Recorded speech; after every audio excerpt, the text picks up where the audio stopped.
Oh, I'm doing good. Let me set the mood in here. Oh, should we go Oh, that's blue or pretty should we? cool. I just got these new lights installed in my studio up here. Oh, let's do this one. It's Halloween time, so we're gonna go with a spooky one. I reckon that looks good, man. It matches your hair.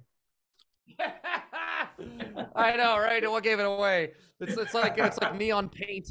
Yeah, it's glowing. It looks awesome, man. It looks really good. I like it. I think last time I Oh, saw you, thanks. I I think it just was got it redone red. like Monday. What's that? Yeah, I think the last time I saw you, I think it was red. So does it change with the seasons depending on what you're Oh, doing? maybe it was red last time. I don't know. It just kind of changes with my whims and moods. I was pink for a while, and I really liked having pink hair. But then Machine Gun Kelly came out with like almost the exact same color and exact same haircut, and I was like, Yeah, don't go okay, maybe there, it's dude. time to switch it up. Yeah, so, don't go. You don't want to so get confused. my color specialist out here suggested going neon green because I've played neon green drums for forever. Yeah. At least in the States. I won't have them in Australia because I'll be playing rental kits. But we were like, why don't you just go full neon green? Why not? Like, okay, sure, why not? The reason I love the green drums is because they're ugly. They're an eyesore. So if Well, I can they match that, stand then out. I know I'm doing my job. They stand out, and you've got to set yourself apart from between, Lizzie and the other guys. And what better way to do it than with the suits and the hair, dude? I think it works well. Ah, thanks. I don't know. I guess I'm the kind of drummer that most drummers I know wear gym clothes on Yeah. stage, which I totally get. It's more comfortable that way, but I don't know. I got some pizzazz, you know? You gotta dress the part. You gotta kind of like, I honestly did it just to make rock fans mad. But they ended up liking it. They ended up loving it. I'm wearing like blazers that are like Yeah, yeah. disgusting colors, and then I'm like everyone else is wearing like black leather jackets, which I'm kind of wearing now. But I it's remember like, why not? Let's pick last it time up. you were here actually, and in Melbourne at the Forum Theatre, which you guys are playing again soon. You were wearing a Yeah, pink suit with, I think it was shorts. So you were wearing the blazer with short yeah. pants, and it looked hilarious, man. Oh, thanks. But in a There's good this way. I suit don't mean coming that up. in a bad way, in a derogatory way. I mean it was No. a really cool look. I, if I can be an eyesore on stage and just piss off some people, then I'm a happy guy. No, Oh, no, look, this company as called one of the Opposites.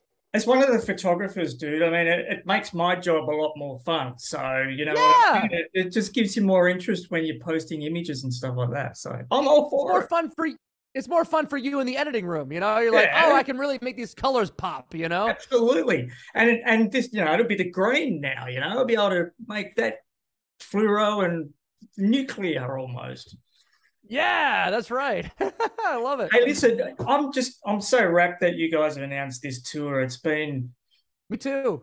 It's been a long time, but then again, in all honesty, if it wasn't for COVID, I mean, I think it was December 2019 that you were last down here, and it was almost one of the last shows that I grabbed before COVID. So it was, since then, I think I saw Scorpions with Whitesnake and Ginger, and that was it. And then everything turned to shit. And What so was the last one? to have you guys back is just a real bonus for us. Sorry, what was the last one you said? Ginger. Ginger. Yeah. Who's You that? haven't heard of Ginger? I don't. I'm gonna Google them right now. Are Yeah, they with a good? J. Ginger with a J. Oh wait, no. Okay, yes. Oh, with a J. Okay, yeah, Yeah. I've heard of this. Yeah. So Oh, that's awesome. a prog metalcore Yes, yes, yes. outfit. I know these guys. They're Yeah. are they the Ukrainian Yeah, metal they band are. or Yeah, yeah. good Yeah. for them? Good for them. They Oh are yeah, just I have heard amazing, great things man. about them. Your drumming technique has changed a little bit, I'm It noticing. has And a lot. yeah. So tell me And I'll about it. tell you what. I'll tell you what spawned that. So during the pandemic, I was just there was really nothing else we could do but write.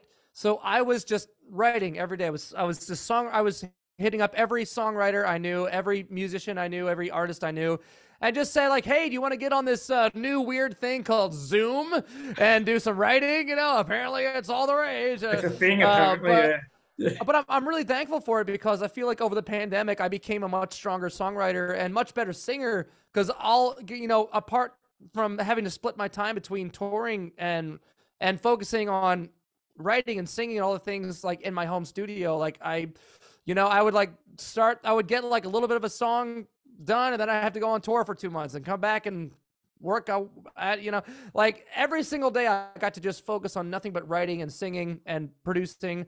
And Scott Stevens has been he's been one of our main collaborators for forever. He wrote Miss the Misery with us years ago. And, and he was one of my main co-writers during the pandemic. And from writing with him and this other writer and producer, Taylor Carroll, who also plays in Lit, we started a band called Chemical Fire. Just me and Taylor. And then Scott would be our main writer and producer. At the same time, Scott was helping us to write for the new HALESTORM record. And while I was writing songs for Scott for both projects, I was sending him drum files for Chemical Fire, and they were obviously way more intricate, way more kind of like along the lines of the things that I was kind of raised playing and the things that I find really fun to play. And he was like, wait, you can play this stuff? And I'm like, yeah, this is how I like to play. And he was like, well, we got to bring this energy to the new HALESTORM record. He's like, dust off your double bass pedal. We got to get crazy. I was like, okay, sure. Why not? So I have him to thank for being one of my champions in the corner, like, fighting for me to be able to be more expressive in the studio. Cause I feel like every record we've done, there's been a level of restraint where, for good reason, trying to leave space and trying to keep it really simple and dumbed down and easy to digest. And with this record, I think Scott just had his ear to the ground pretty well. He just had a feeling that if we just went through the same protocol, the same routine of the last records that we put out, it would just kind of get boring, get stale. So he was like, let's get crazy. Like, give me a crazy drum fill. Give me some double bass. Like, let's get nuts, So it was the most challenging record that I ever played on, but also the most creatively fulfilling for me. And what about live? Is it easy to recreate that same feel live, or is it a little bit of a challenge? It's been really fun. I never thought I would play double bass ever again. I started out playing double bass, and I was a single bass player. I was following the lines of guys like Dave Grohl and Taylor Hawkins, of course. God rest his soul. Yeah. John Bonham and Travis Barker and these guys that were just ripping. John Fred, of course, who was another one who's still holding. He's the only one left holding the torch for us single bass drummers out there. But I busted out my double pedal, and it's been a lot of fun doing that. And I even had to build my kit differently and add a whole bunch more stuff. So now I've got this monster kit because Scott and I had so much fun collaborating on the musical parts, as well as the songs themselves. When we finally had all the songs written together and we went in the studio, Scott just kept on throwing me all these curveballs, like, hey, try this, try this, try this. And Nick was right there with me. And Nick's such a brilliant producer and such a great coach that he was right there in the room with me, bringing it out of me. So I felt so blessed to have both of them at the helm of this record. It certainly would give you a lot more confidence to go in and record something that's a little bit left of center of where you'd normally be if you've got the guys there to actually give that reinforcement. But musically, it just comes across so well on this album, and it's a blistering album. Yeah. But this album just really has something different to it. And I was listening to it again last night on headphones, and I just thought, from a production sense, there's just so much to hear. There's just so much going on with every instrument, and so that just makes it a really powerful album. It is different. Nick and Nathan, our producer and engineer at the studio out here in Nashville, they're just masters of getting incredible sounds. And so they just made it sound great. And Scott was just a really good foreseer of, I'm hearing it more in just music in general, not just rock music, but pop music. And, I feel like there's this resurgence of punk music, of like almost kind of like a whole new emo punks resurgence happening. It's like the new adult contemporary. So I think people want to hear energy. They want to hear excitement.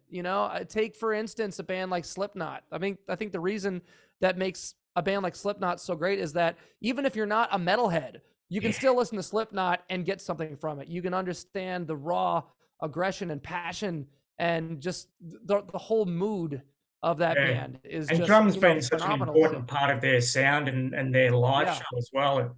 It just really brings that power, and it's just it's brilliant. I love it. Hey, I hear you. tell me about your stand-up comedy routine, man. Oh God, no, no, no, we're not doing that. No. Are you I still was doing any forced into bits of that. that? Are you still doing little bits of No, that in any of this? Not at all. that was not my idea. Okay, so Ah, I come did on. a open mic in Nashville one time just for fun. Yeah. But you know what happened from that? It almost kind of reinforced to myself that I can write comedic material. I got hired by a podcast to be a comedy writer. So like I was saying, like during the whole pandemic, I was songwriting every day. I was singing every day, but I even needed a distraction from that sometimes. Like Yeah. even as much as therapeutic as songwriting is for me, I have to get away from that sometimes. So that led to me kind of tapping into my other passions. And one of my passions, of course, I consider myself a comedy connoisseur. Like like early days of touring, we used to love listening to like George Carlin and Dave Attell and God, too many to list. Jon Yeah. Stewart and like just all these brilliant comedians. And I was just like really hardcore into comedy. And so that led to me getting hired to be a comedy writer for a podcast. And then that led to me tapping into another one of my passions, which is fragrance. Right. I was I going to ask you find about that. Yeah. that yes, yes, yes. So fragrance is another one of my all-time passions. It's like olfactory music, Yeah. it just puts you in a mood. It alleviates stress. It's almost like I really started getting into getting fragrance samples of like really iconic blends, which then led to me collecting bottles of fragrances, which led to this fucking I could see it abomination behind you, behind and I me. thought, what is all that stuff there? Are they like little trophies or awards, or what is it? Nope, nope. And then what are their Those bottles are do? all fragrance bottles. I have, in fact, this is why I'm excited to come to Australia in the summertime because I'm going to bring my summer scents like Costa Yeah, Azura by nice. Tom Ford, Tonka 25 by Layla Beau, Imperator by Royal Crown, Hashavat by Nishane, Galloway by Parfums de Marley. So by the time I was like kind of building this sizable collection of fragrances just because I'm crazy and it Yeah. was fun. And it's just like, I really appreciate the art in it. I thought like, why don't I just start a fragrance channel on YouTube and just kind of nerd out about fragrance and all the things that I've learned about it over the years. And maybe I can pass some of that knowledge on to other people who otherwise may not know about it. And also not only stop there, but also pass on the reasons why I find it so therapeutic for me and why it's become this nice Zen kind of mental escape. It's like a little Well, vacation in a bottle, you know? when you think about the So I five started, senses, it's certainly one of the most powerful, the olfactory senses, as well as the visual and the audibles, the audible. So yes. it's certainly something that that speaks to a lot of people. I mean, it fires up the neurons in my brain and it just like gets me really inspired. And sometimes when I'm songwriting, if I hit a rut, like I'll walk over to my case, I'll just kind of look around my fragrances and I'll just kind of like, spray one into the air and just kind of like, just kind of let it do its thing to my brain. And then it just kind of unlocks a different creative part of my brain, I feel. So, so basically I wanted to kind of share this with people on Yeah. YouTube, just on some sort of outlet for me to talk about it. And so I started my own fragrance channel, and I also found that it was therapeutic. Just the act of creating and editing fragrance content was also a nice therapeutic release for me. So Very that's why creative. I started, and it honestly, like, I would much rather create something, music or content or whatever, rather than just going out and to a bar and just drinking or whatever. Like I find it just so much more therapeutic for myself. So I've really, it's been a really great way for me to mentally, kind of overcome some of the grueling aspects of touring. Is when I can put my headphones in and work on making something like that on my laptop. The hours fly by, and then I can create a product that I can share with the world, So that's why I started it. And I invite everyone out there to subscribe to Dr. on there. Magnificent on That YouTube. subscribe button. Right there. That's great. Subscribe and come join the community. It's really fun. Well, everybody else seems to be doing stuff like their own coffee blends or their own beer, their own, artisan this or whatever. So it's a little bit different. That's good.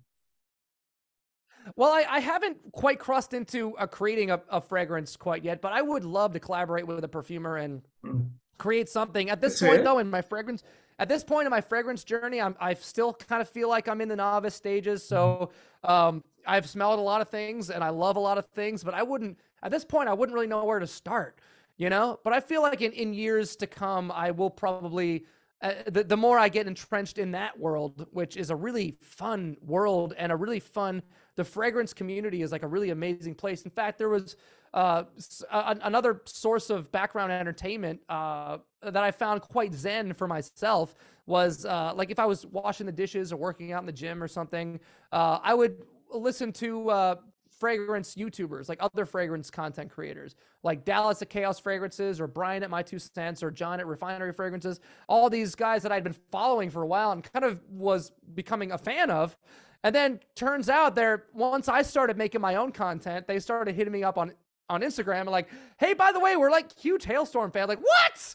So it's like really weird. Those worlds have collided. Yeah. And now I feel like I really have found a sense of community in the fragrance content creating world. It's a really fun place to be in and a really fun distraction for me from my everyday life.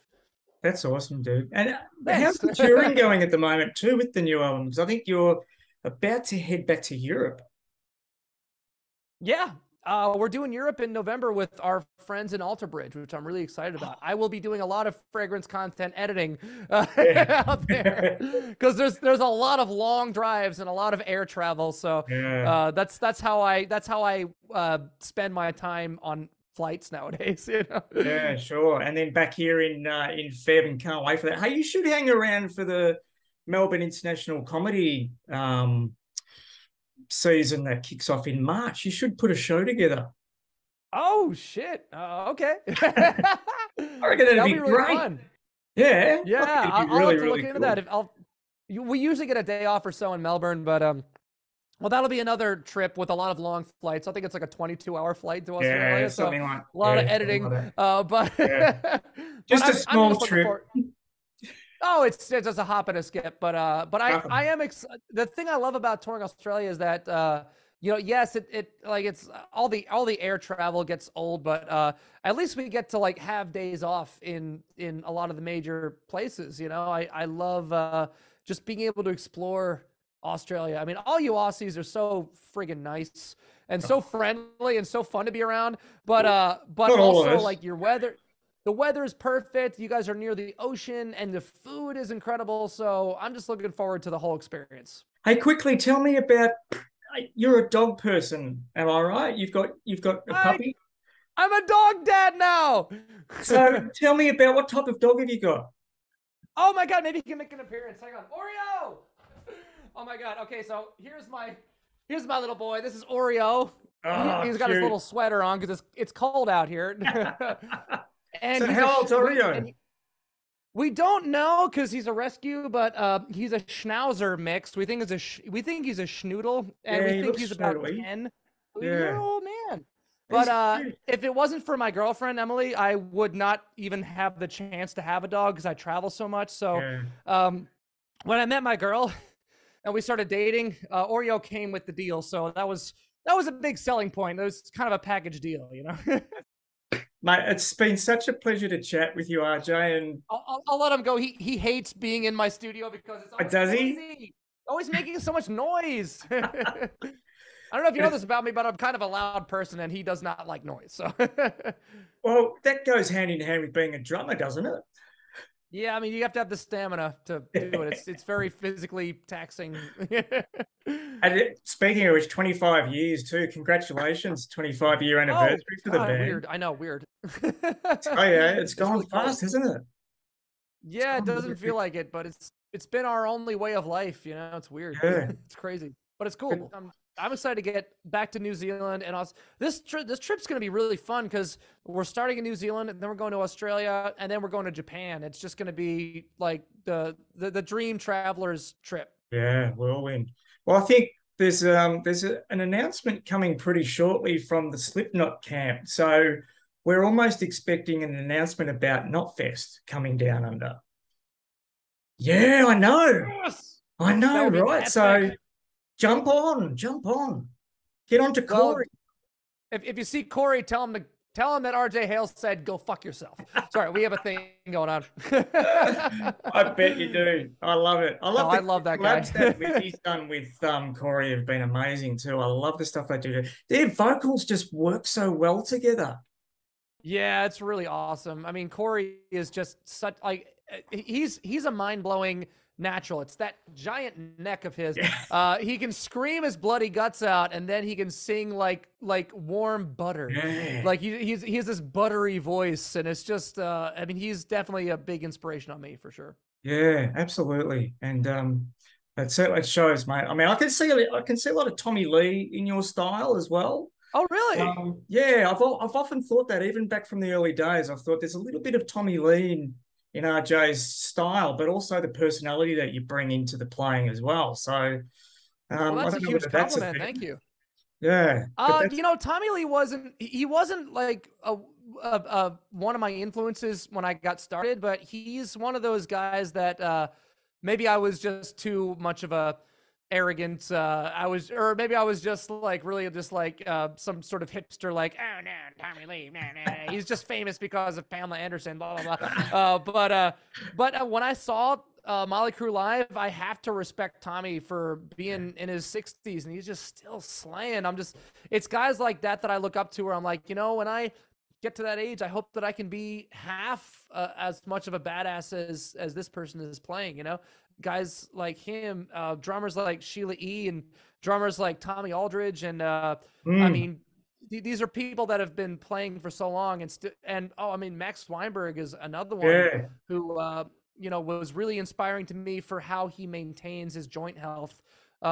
He was one of the people that I first heard, thanks to a physical therapist I was talking to, that turned me on to using ice therapy for my joints. And it's just been a miracle. It works really good for me, helps prevent inflammation, keeps the tendonitis at bay. And so, yeah, like I'm at that age now where I look up to those drummers that have been doing it for so long and still crushing it. And I'm just like, tell me your secret, please. Yeah, because anything that sort of gives you that longevity and sort of lets you play for a lot longer is going to be better. You don't want to finish up. Yeah. You know, the elixir of life. Yeah, I know. So, but that's a huge compliment. I think he's great. I think that I was inspired more by like the guys that inspired Tommy Lee, and then also by the guys that Tommy Lee inspired, but not Tommy Lee directly, up until recently. Like now, I guess now I've matured to the point where like I'm just like, wow, I have a whole new respect for this guy, for how incredible, how much of a rock solid player he is. You know? Yeah. Well, man, I've taken up way too much of your time, but it's been an absolute pleasure. It's been fun. Good on you, man. Right. Thanks, RJ. It's been a pleasure. And yeah, can't wait to see you guys very, very soon. Thanks for taking the time. I can't wait to get down there. I'm bringing my fragrances with me, and we're going to smell great. So I'm going to say, I'll smell you here. I can't stink up the place. You know, got to smell good. So good one, dude. Take care. Thanks, RJ. Cheers, man. See you, bud. Bye.